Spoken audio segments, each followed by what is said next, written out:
Þessi bók fjallar leyndardóma Biblíunnar sem hafa verið óleyst í þúsundir ára. Í þessari bók segir að dularfyllsti hlutinn sé fyrsta Mósebók, þar sem Guð nefndur sem við.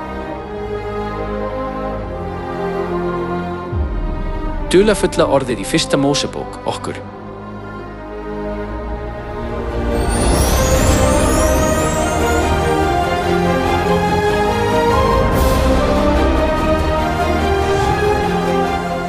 Þegar Guð faðirinn skapaði manninn, sagði hann ekki: Leyfðu mér að skapa mannkynið.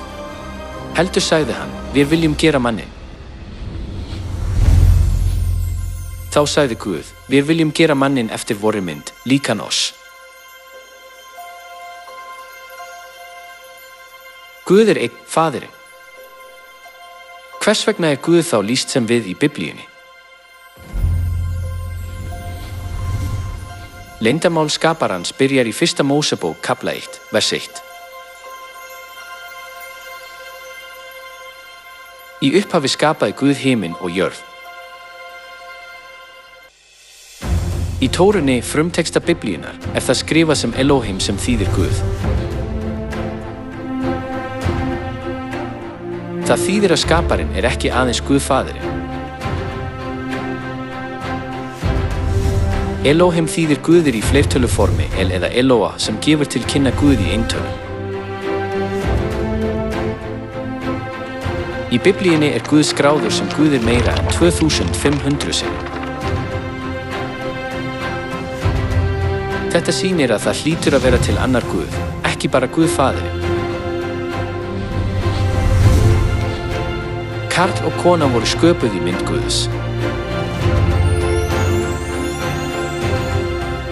Og Guð skapaði manninn eftir sinni mynd. Hann skapaði hann eftir Guðs mynd. Hann skapaði þau karl og konu. Maðurinn var skapaður í mynd Guðs faðirins. Konan var sköpuð í mynd Guðs móður.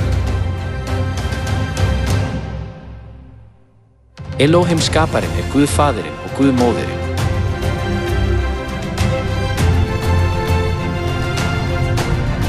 Og það spáð að Guð muni birtast á efstu dögum.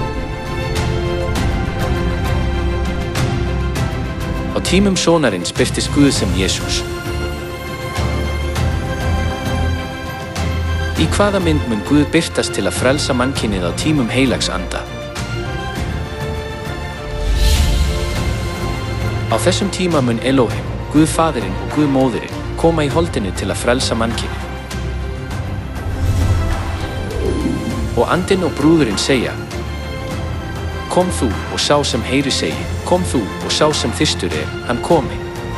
Hver sem vill fær ókeypis lífsins vatn.